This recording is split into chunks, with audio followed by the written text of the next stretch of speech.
Well, Cam, it's been a few weeks now since that surprise loss, let's call it, in Miami. Now you've had a bit of time to digest. What do you think was the reason for that defeat last time? I still don't know. I was feeling so good physically, and we did a great preparation week.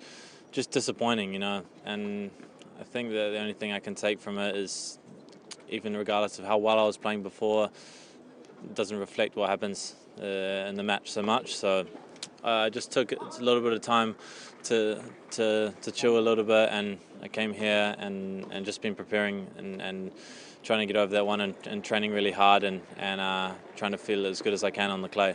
I know you pride yourself in your fitness, but in terms of the sort of travel and everything, you've obviously been playing a lot of matches for South America. Is there any chance that fatigue maybe coming into play as well? Yeah, could be. I think a little bit, maybe a combination of both. A little bit of mental fatigue and physical as well, but it's always good to push the limits, and you don't know how far you and how you're going to feel in those moments. So I'm just trying to do my best and put everything into preparing for the next match possible. And yeah, it's not easy, especially playing in so many matches this year already. But if you would have told me I would have played maybe close to 30 matches already this year, I would definitely take that.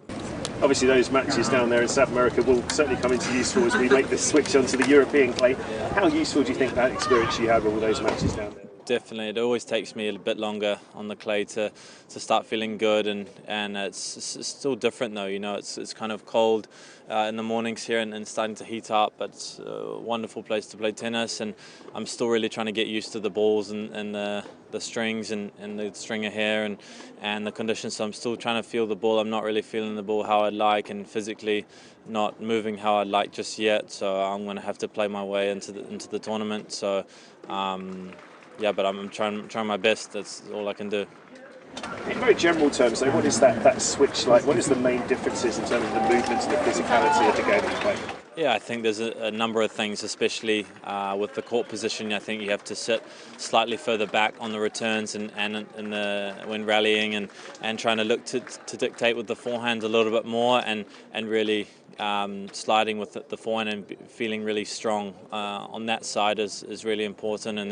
And then yeah, it's going to be more breaks than usual on the hard courts, so be ready for a bit more momentum switches, and I think can really suit my game well, especially like you said, set me up well in playing the South American tour, and that's why I played, you know, to have a good start on these tournaments in Europe on the clay, and yeah, I'm really going to have to, like you said, be physical on the clay to really have a chance with any of these guys. So looking at the draw, it's absolutely stacked, and there's no easy matches. So I'm going to have to play my best to have a chance with anyone. As you said, you've been very much a work in progress on this surface, but how much confidence can you take from Rio, and what was that experience like generally? A lot of confidence, especially not even Rio, just as well Buenos Aires and Bogota as well, winning those matches, and a lot of three-set matches, a lot of tough matches, and always playing well in the bigger moments. And I'm going to have to really do that again to have a chance, because there's so many good players, and especially it doesn't get much tougher than playing Cerundolo first round here. He loves the clay. It's his best surface. He's coming off his one of his best weeks on tour in Miami.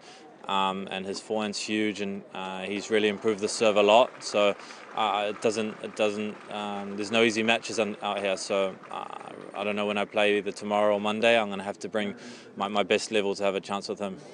As you say, you're still easing yourself into the particular conditions we have here. It's a very unique place to play tennis. Only 4 matches have been in total here. How much of a sort of a disadvantage would that be, and how much are you enjoying growing to love this place?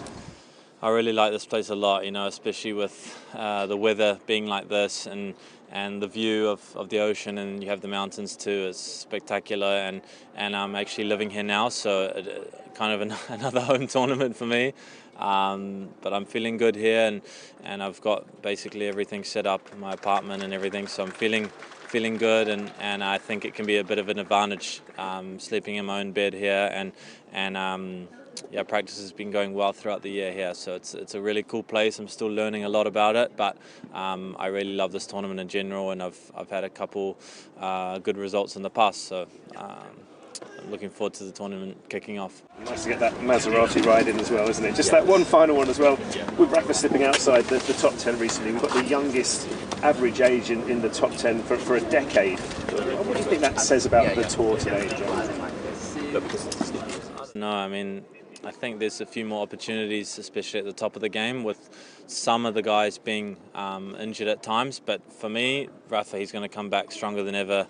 He always does, and maybe for a couple of weeks he's going to be like this. But for me, I'm really trying to push back inside the top 10 and make my mark there. And I think there's a lot of chances, but if you look at the guys that are ahead of me, I think I'm 13 or 14 this week.